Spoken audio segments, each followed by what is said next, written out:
ایک بجلی کے کھمبے پر ایک کاغذ چپکا دیکھ کر میں قریب چلا گیا اور اس پر لکھی تحریر پڑھنے لگا۔ لکھا تھا، برائے کرم ضرور پڑھیں، اس راستے پر کل میرا 50 روپے کا نوٹ کھو گیا ہے، مجھے ٹھیک سے دکھائی نہیں دیتا، جسے بھی ملے برائے کرم پہنچا دے، نوازش ہوگی۔ ایڈریس۔ یہ پڑھنے کے بعد مجھے بہت حیرت ہوئی کہ 50 کا نوٹ کسی کے لیے اتنا ضروری ہے، تو اس پتے پر جانے کا ارادہ کیا اور اس گلی میں اس مکان کے دروازے پر آواز لگائی۔ ایک ضعیفہ لاٹھی ٹیکتے ہوئے باہر آئی۔ پوچھنے پر معلوم ہوا بڑی بھی اکیلے رہتی ہیں اور کم دکھائی دیتا ہے۔ میں نے کہا، ماں جی، آپ کا 50 کا نوٹ مجھے ملا ہے، اسے دینے آیا ہوں۔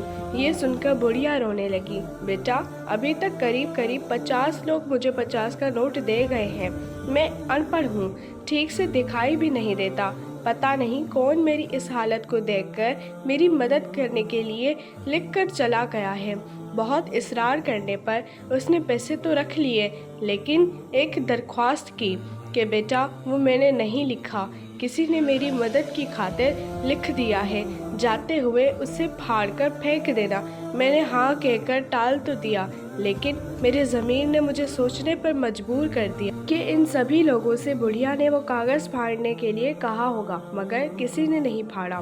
زندگی میں ہم کتنے صحیح ہیں، کتنے غلط، یہ صرف دو ہی جانتے ہیں، ایک اللہ تعالیٰ، دوسرا ہمارا ضمیر۔ میرا دل اس شخص کے بارے میں سوچنے پر مجبور ہو گیا کہ وہ شخص کتنا مخلص ہوگا جس نے بڑھیا کی مدد کا یہ طریقہ تلاش کیا۔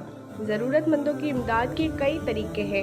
میں نے اس شخص کو دل سے دعائیں دی کہ کسی کی مدد کرنے کے لیے کتنے طریقے ہیں، صرف مدد کرنے کی نیت ہونی چاہیے، راستہ اور رہنمائی اللہ سبحانہ و تعالیٰ کی طرف سے ہو جاتی ہے۔